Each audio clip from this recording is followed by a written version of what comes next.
This is David Kroodsma with Hub Culture and the World Climate Summit.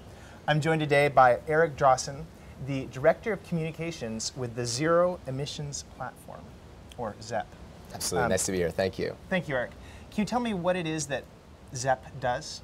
So ZEP in essence is a technology platform that was set up by the European Union to advise it on carbon capture and storage, or what we call CCS. So we're effectively their formal advisor, and we advise them on every aspect dealing with this technology.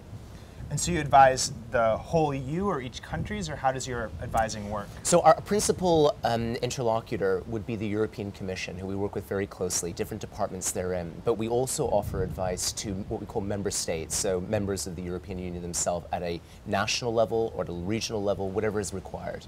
So are you promoting CCS technology? Are you working with the industry? And if so, do you have a long-term goal of what you would like to see in CCS over the next 10, 20 years? So the objective of the platform really is that we want to see CCS commercially viable by 2020. And this is on the pathway to rapid and widespread deployment. Why? Because it's the only technology that can capture CO2 emissions from the world's largest emitters right now. So we're talking about power plants and heavy industry. Are there plants right now under construction or working in the EU? So we're very proud to say that just recently, in fact, a couple of weeks back, the European Commission launched a call for the world's largest demonstration program for CCS. And this has also included innovative renewables. And it's put aside something along the lines of 4 to 5 billion euros for up to 12 projects that would be full-scale projects. So this is really an important step forward, and it shows how the EU is leading in this manner. With regards to our platform and sort of who and what does what, it's important to note that our platform consists of not only the companies that are involved in many different ways in this, so we're thinking about utilities, equipment suppliers, oil and gas, but we also have researchers and scientists that are on board, academics too, and environmental NGOs like Bologna or World Wildlife Fund and E3G from the UK.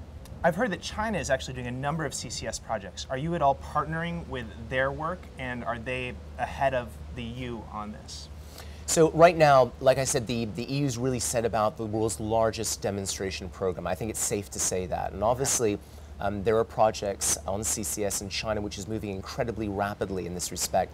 One of them that I would mention is the NZEC project, which is a collaboration between the United Kingdom and China for a CCS project. What's happened recently that's interesting is in China they've recognized the value of a technology platform, in fact a sort of mirror version of our own, which can help advise and feed the discussion and move the topic forward in China. So there are initial steps that look very promising, but let's be clear about something. If China does not deploy CCS at scale, then the efforts that we're making in the mess will matter very little. It's vital that China, because it is building a coal-fired power plant, every couple of days or so, use this technology if we have any hope.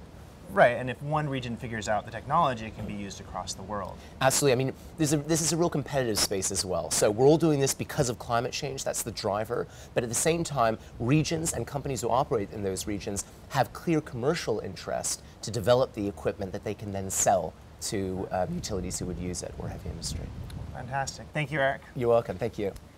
I'm David Kroodsma with Hub Culture, joined by Eric Drosin, the Director of Communications for Zero Emissions Platform.